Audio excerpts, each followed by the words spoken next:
जुलाई और दूसरी तारीख 27 फरवरी। आप सबको याद है 27 फरवरी किस लिए जाना जाता है?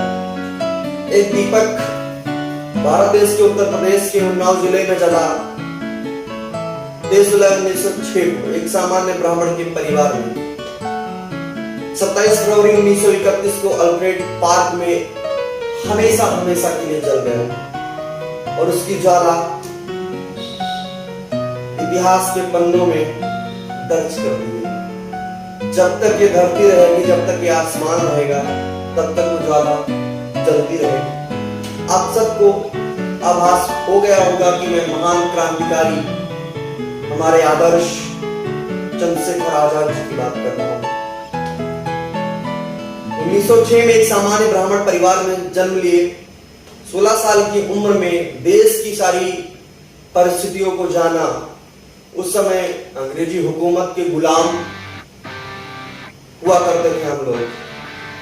अंग्रेजी हुकूमत का बोलबाला था। 16 साल की उम्र में उन्होंने पूरी बोलबाला, पूरी हुकूमत के जड़ को समझा और 1922 में उनकी मुलाकात एक महान क्रांतिकारी रामप्रसाद बिस्मिल जी से हुई। 1922 में उन्होंने एक रिपब्लिकन क्रांति दल का गठन किया। उस समय उनके साथ सुखदेव जी, राजगुरु जी, वोहरा जी, उन सबके साथ में उन्होंने उस पार्टी का गठन किया। जब उन्होंने उस पार्टी का गठन किया, उसके पश्चात उनका खौफ इतना बढ़ गया कि उनके नाम से ही अंग्रेजी हुकूमत फर्रा जाया करती थी। एक दो सिपाही, एक दो वर्दीधारी कभी किसी समूह को छेड़ना बंद कर दिए, कहीं छापेमारी करना बंद कर दिए, क्योंकि उनको एक डर सताने लगा चंद्रशेखर आजाद जी का। वो अपने दोस्तों से कहा करते थे कि हमें कभी उनका बंदी बन के अदालत का बंदरिया नहीं बनना है। ये उनकी कहावत। हम आजाद हैं और आजाद रहेंगे। ये कहानी एक सच्ची घटना मैं उनके आखिरी दिन की बता रहा हूं, जिस दिन के बाद वो वीर सपूत सदा के लिए अमर हो गया। 17 जनवरी 1931 को उनके ऊपर एक इनाम की घोषणा की जाती है कि जो शख्स उनकी सूचना देगा और अंग्रेजी हुकूमत के हवाले करवाने में मदद करेगा, उनको इतनी इनामी राशियों से पुरस्कृत किया जाएगा। ये आज की रिवायत नहीं, बहुत पुरानी रिवायत है कि अपना भारत अपने ही लोगों के द्वारा छीन किया गया है। तब भी उस महान हीरे को मजबूर करने में अपने ही भारत के किसी एक अभिन्न नेता का हाथ रहा। मुझे भी नहीं पता वो नाम।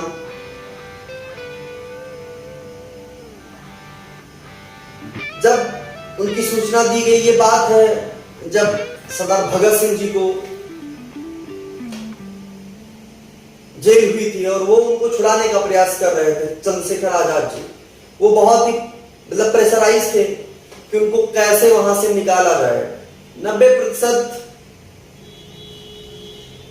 उनकी योजना तैयार हो गई थी। उन्होंने कहा था सरदार भगत सिंह जी से कि मैं तुमको बिना किसी सरकारी अनुमति के मैं तुमको लेके चलूं अपने दम पर, लेकिन सरदार भगत सिंह जी को यह मंजूर नहीं था।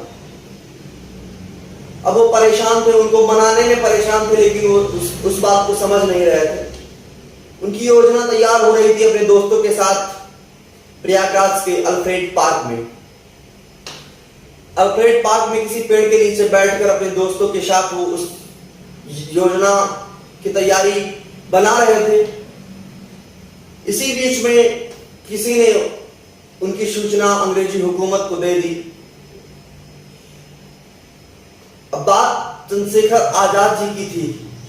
अंग्रेजी हुकूमत के अंदर इतना दम नहीं था कि कोई 10, कोई 5, कोई 15 सैनिक उनको घेरने का प्रयास करता। उस समय अल्फ्रेड पार्क के चार दीवारी को घेर लिया गया और लगभग सैकड़ों सैनिक उस पार्क के अंदर गए। उनके पास उनके एक व्यक्तिगत पिस्टल रहा करती थी और उन्होंने एक वादा किया था कि मैं कभी अंग्रेजी हुकूमत की एक चोट नहीं लूंगा। हम उस दिन सैकड़ों लोग अंदर आए और वो एक शेर अकेला खड़ा था। उनके दोस्त थे, उन्होंने अपने दोस्तों को आराम से वहां से निकाल दिया। धीरे धीरे सबको बचा के अल्फ्रेड पार्क से बाहर कर दिया और वो अकेला शेर, हिंद का एक जवान डटकर खड़ा था। सैकड़ों लोगों से घिरा अल्फ्रेड पार्क और सैकड़ों लोगों से घिरा एक अकेला शेर, चंद्रशेखर आजाद। उसमें किसी एक की ताकत नहीं थी, कोई एक उनको छू भी नहीं सकता था। उस समय उनके पास 16 गोलियां थी और उनके एक माउजर में 8 गोलियां आती थी। उन्होंने 8 गोलियों को अपने पिस्टल में लगाया और इतना अचूक निशाना कि 8 वर्दीधारी के प्राण पखेरु उड़ गए।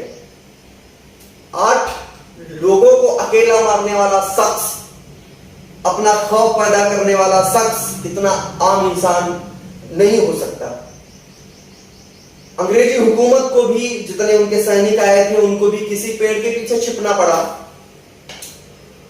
कोई उनके सामने आने से भी डर रहा था। उन्होंने अपनी दूसरी 8 गोलियां अपने माउजर में लगाई और 7 लोगों को, 15 लोगों को उन्होंने 15 गोलियों से उनके प्राण पखेरु उड़ा दिए।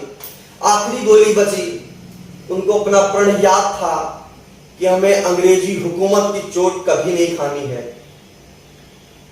यह तारीख 27 फरवरी अजहान अल्फ्रेड पार्क सन 1931 को उन्होंने आखिरी गोली अपने कनपटी पे बंदूक रखी और खुद को मार ली और वो वीर सपूत हमेशा हमेशा के लिए उसी पेड़ के नीचे अमर हो गया। लेकिन उसके बाद का खौफ, उसके बाद भी किसी अंग्रेजी सैनिक को यह भरोसा ही नहीं हो रहा था कि अब आजाद जिस धरा पे नहीं है। वहां से 100 मीटर की दूरी से ही उन्होंने गोली चलाना शुरू कर दिया उनके शरीर पर।